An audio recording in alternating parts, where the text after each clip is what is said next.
चींटी कभी मैदान नहीं छोड़ती। अगर उसे सरल रास्ते में रोका जाए तो वो दूसरा रास्ता ढूंढ लेती है। चींटी की नज़र में आगे बढ़ते रहना ही सफलता है, चाहे वो चढ़ाई पूर्व पश्चिम हो, उत्तर दक्षिण या टेढ़ी मेढ़ी। जिंदगी सरल नहीं है, इसमें कई बाधाएं हैं। चींटी गर्मी में बारिश के बारे में सोचती है। बारिश का राशन खाद्य सामग्री आज से ही इकट्ठा करती है। सुख की घड़ी में आने वाले दुख से निपटने के लिए सदैव तैयार रहती है। हमें हकीकत में भी महल इसी जमीन पर बनाना है, ना कि सपनों में। चींटी बारिश गर्मी के बारे में सोचती है। चींटी जानती है बारिश उम्र भर नहीं रहने वाली। जैसे ही मौसम का मिजाज बदलेगा, सूरज की पहली किरण का लुत्फ उठाने के लिए बाहर निकलेगी। फिर भी जितना संभव हो आज कर लो। आखिर कितना राशन इकट्ठा करेगी, इसलिए जितना कर सको कर लो। अपना अस्तित्व बनाओ। कोशिश करने वालों की कभी हार नहीं होती। इस सरजमी पे महल बनाना है, ना कि सपनों का महल। अतः मन का विश्वास कमजोर न हो। जीवन का लक्ष्य निर्धारित करना बहुत जरूरी है। चींटी का इतना व्यापक तत्व ज्ञान हमें बताता है कि दुख का दूसरा नाम अशांति है। इसकी यदि समीक्षा करें तो ये देखेंगे कि वो विचारों की अस्त व्यस्तता और क्रूरता के कारण उत्पन्न होती है। अशांत मन को कभी सुख नहीं मिल सकता। अतः दुख से बचने का ये सबसे अच्छा उपाय है कि कुविचारों से सदैव दूर रहे, न खुद अशांत हो और न औरों की शांति भंग करें। सफलता या प्रगति न अनुकूल परिस्थितियों पर निर्भर करती है और न उपयुक्त अवसरों पर। सफलता बहुत कुछ व्यक्ति के अपने आत्मविश्वास और इस आधार पर संचय किए गए आत्मबल पर निर्भर करती है। आपके पास वर्तमान में जो कुछ है उस पर संतोष करें, उसका लाभ उठाएं, परंतु इसका ये अर्थ कदापि नहीं कि भावी उन्नति के लिए प्रयत्न ही न करें।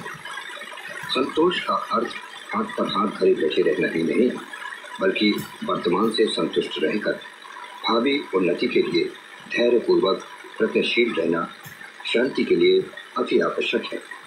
मनुष्य की अशांति और असंतोष का कारण उसका अपना मन ही है, क्योंकि आज का मनुष्य अपने दुख से दुखी नहीं है, बल्कि सामने वाले के सुख से दुखी है। वो समय के साथ न चलकर समय से आगे दौड़ना चाहता है। इसी भाग दौड़ में वर्तमान से असंतुष्ट होकर दुखी है। यद्यपि कर्माधीन सृष्टि घटना घटती है तो ही बंधन रज्जु उचित कृति से कटती है। इन पंक्तियों में कवि ने सदैव कर्म करते रहने की बात कही है। सदैव काम में लगे रहना, परिश्रम करने से कार्यों की सिद्धि होती है।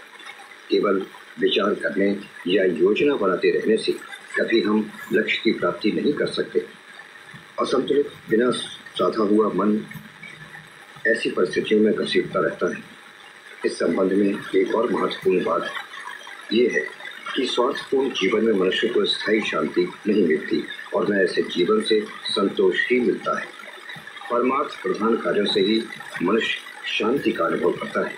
इस परमार्थ में दूसरों के हित में मनुष्य के प्रयास जितने बढ़ते जाएंगे वो उतना ही संतुष्ट और शांत होता जाएगा। जीवन चलने का नाम है। चींटी से भी हमें सदैव चलते रहने की प्रेरणा मिलती है, अतः हमें सदैव सत्कर्म करते रहना चाहिए। कर्म की राह में बाधाएं आना स्वाभाविक है। हमें इसे घबराना नहीं, बल्कि डटकर मुकाबला भी करना है। अतः कर्म करने से पहले राह में आने वाली विपत्तियों, बाधाओं इत्यादि के बारे में सोचकर तथा अपने आप को उन सब के लिए तैयार कर आगे बढ़ना समय की मांग है। ये नहीं कि विपत्तियों, बाधाओं से घबराकर हम कर्म से विमुख हो जाएं। पूरी तैयारी के साथ किया गया प्रयास लक्ष्य साधने में सहायक होगा, क्योंकि वक्त चलता रहता है अपनी गति से। यदि आप बैठ गए तो वक्त आपकी प्रतीक्षा नहीं करेगा और खोया हुआ समय फिर वापस लौट कर नहीं आएगा। अतः भावी उन्नति के लिए धैर्यपूर्वक प्रयत्नशील रहना अति आवश्यक है। आवश्यकता इस बात की है कि मनुष्य अपना लक्ष्य निर्धारित करे और उसके अनुसार आगे बढ़े। निर्दिष्ट लक्ष्य की ओर बढ़ने पर मनुष्य को एक तरह का संतोष मिलता है।